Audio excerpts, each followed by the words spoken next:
Ben ritrovati, eccoci al consueto appuntamento con la nostra rubrica dedicata alla salute e al benessere. È ritornato a trovarci il dottor Piero Brosolo, che è direttore della struttura operativa complessa di gastroenterologia dell'azienda sanitaria del Friuli occidentale. Buongiorno dottor Brosolo, Buongiorno. grazie per essere ritornato qui da noi.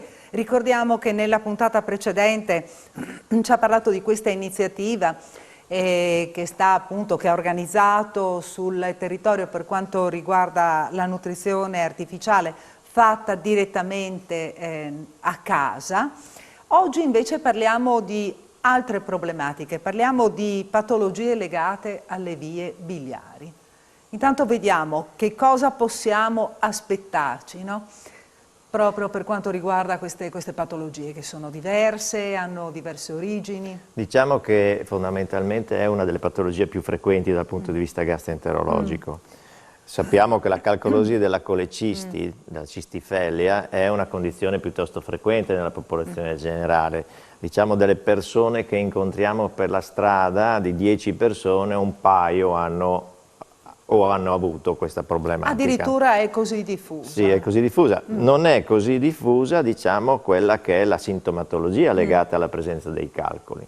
Nel senso che fortunatamente solamente una parte di questi soggetti che hanno i calcoli nella colecisti sviluppano una sintomatologia fondamentalmente rappresentata dalle coliche. E questo ovviamente quindi tu hai questa patologia e non sai neanche di averla perché magari non hai, certo. È lì latente e non si manifesta. Esatto, anche se bisogna dire la verità, con la frequenza con la quale ormai si fanno le ecografie addominali, anche gente che prima non aveva assolutamente idea di poter avere una problematica del genere, adesso sa di averla anche se è assolutamente asintomatico. Questo crea qualche volta qualche piccolo problema dal punto di vista gestionale. Comunque normalmente la maggior parte delle volte questi calcoli non danno una sintomatologia, alcune volte invece danno una sintomatologia importante che richiede l'intervento chirurgico. Mi diceva che qualche volta appunto si creano problematiche, perché? Beh, ci sono vari tipi di problematiche, la più banale, tra virgolette, quando si scopre, no? È la colica addominale, cioè il calcolo cerca di uscire dalla colecisti, la colecisti si contrae, quindi dà dolore perché non riesce praticamente a espellere la bile che serve per la digestione nel periodo in cui uno sta digerendo. Ovviamente poi ci sono delle problematiche anche maggiori che sono rappresentate dal fatto che questi piccoli calcoli possono passare invece nella via biliare principale, che è praticamente il tubicino che porta la bile dal fegato e dalla cistifelia nell'intestino, nel duodeno, che serve appunto a emulsionare i grassi, e cioè a rendere praticamente assorbibili e digeribili molti nutrienti. Questo è un problema perché e questo accade in circa il 20-30% dei soggetti che hanno delle coliche biliari. È un problema perché se questo accade ovviamente va risolto in tempi abbastanza rapidi, e mentre una volta si facevano degli interventi chirurgici anche piuttosto pesanti sulle vie biliari, adesso ormai da parecchi anni c'è la possibilità di trattarli endoscopicamente, cioè con delle strumentazioni, delle specie di gastroscopi particolari che hanno una visione laterale.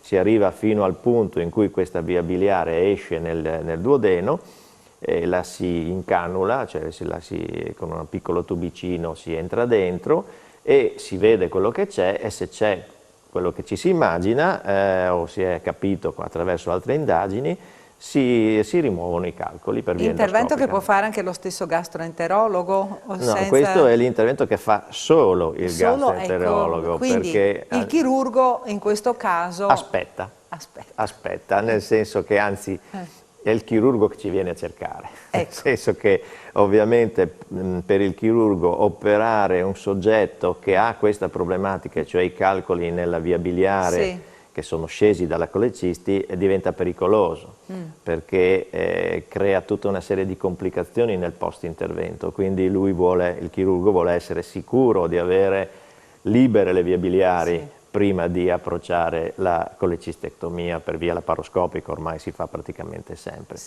Quindi il lavoro del gastroenterologo è molto molto vicino a quello del chirurgo, diciamo, c'è una simbiosi da questo punto Sì, ha di avuto vista. poi anche questa evoluzione nel corso degli anni. Ci si cerca a vicenda, Sì, diciamo, certo. nell'interesse del paziente. E questo accade ormai molto, molto più spesso del passato, per un motivo molto semplice anche, perché la popolazione è invecchiata. Quindi col passare del tempo anche situazioni misconosciute, come può essere per esempio il fatto che un piccolo calcolo era passato nella via biliare, si ingrandisce perché gli anni passano e troviamo lavoriamo su pazienti che hanno veramente un'età ragguardevole, una media di età oltre gli 80 anni. Addirittura. Sì, e questo probabilmente nel passato non succedeva perché la vita media Certo. era inferiore. Ecco, per evitare, che cosa si può fare? Perché in questo caso si può fare prevenzione? Beh, diciamo la prevenzione deve partire da molto lontano. Da molto lontano. Ci sono sicuramente dei fattori genetici che influenzano, anche il sesso stesso, le donne sono più portate ad avere questa problematica. Ci sono delle condizioni in cui si è visto che aumenta il rischio, per esempio nei soggetti che sono costretti per motivi sanitari a dei periodi di prolungato digiuno o alimentazione per via parenterale, cioè per via artificiale. In pratica la colecisti non si contrae, quindi la bile ristagna a lungo nella colecisti e questo determina il deposito di cristalli di colesterolo, di colesterina, che sono degli agenti nucleanti per la formazione dei calcoli. Questo succede specialmente nelle rianimazioni, soggetti che per problematiche importanti, traumi o altro, rimangono a lungo senza avere una nutrizione normale, possono avere questa condizione. Ecco, però al di là di questi casi, cioè, ognuno di noi può fare una prevenzione mangiando, cioè, seguendo una dieta corretta, almeno si allontana un po'. Certo, no, questo rischio, soprattutto quando c'è magari una certa familiarità. Certo, ovviamente diciamo, l'alimentazione diciamo, svolge un ruolo importante. Ecco. Ecco, per quanto riguarda terapia, allora mi diceva che c'è questa possibilità da parte del gastroenterologo, ma anche terapie farmacologiche. Beh, sì, ci sono già da molto tempo Sì. delle terapie farmacologiche, ci sono i cosiddetti acidi biliari che possono sciogliere, diciamo, i calcoli se però sono di piccolissime dimensioni. Oppure diciamo, possono in qualche maniera rendere la bile più fluida e quindi impedire quelle precipitazioni che sono poi la causa del... Però non è che si fa una prevenzione in questo caso si fa un trattamento laddove ci sono delle condizioni che lo permettono, ovvero sia quello che ho appena detto, dei calcoli molto piccoli oppure della sabbia biliare. Sì. Se ci sono dei calcoli veri e propri formati e quindi di dimensioni non enormi ma comunque considerevoli, diciamo sopra il mezzo centimetro, il centimetro, difficilmente questi farmaci riescono ad avere una reale efficacia. Ecco, lei mi ha detto soprattutto c'è una maggiore incidenza nelle donne, questo perché? Ma deve essere sicuramente qualcosa legato a fattori ormonali, quindi diciamo la frequenza ovviamente maggiore nelle donne è diciamo, statisticamente rilevante, ma questo non è che non accada anche negli uomini. Anche perché si sta andando sempre di più verso la medicina di genere, no? Certo. Oltre che la medicina ritagliata sulla persona, medicina di genere, quindi... Però è anche vero che la patologia è molto frequente ed è molto frequente anche nel sesso maschile. E senta, qualche piccolo segnale che c'è un qualche cosa che sta precipitando? Come lo si avverte? Come ci si rende conto? Beh, il segnale più importante sicuramente sono due.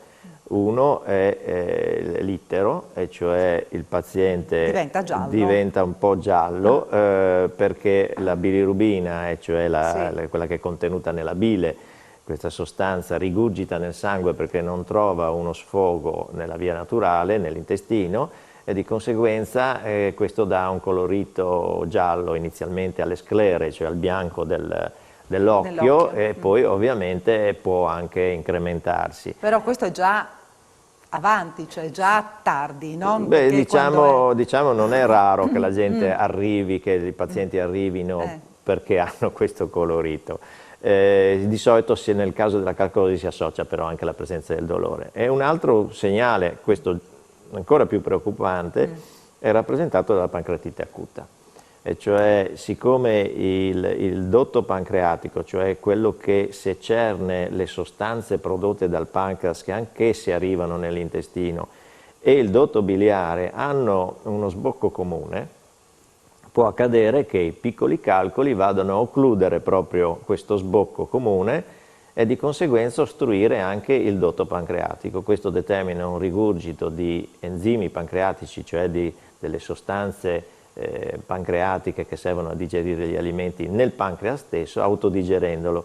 Questo ha delle manifestazioni che possono variare da forme lievi, molto lievi, che si risolvono da sole, a forme estremamente gravi che possono anche essere mortali. Siamo già giunti al termine anche di questo appuntamento con il dottor Piero Brosolo. Il tempo corre. Parlando con lei, il tempo corre. La ringrazio per essere stato il nostro ospite, grazie per averci seguito e noi con la rubrica Family Salute e Benessere ci vediamo giovedì sempre alla stessa ora. Arrivederci.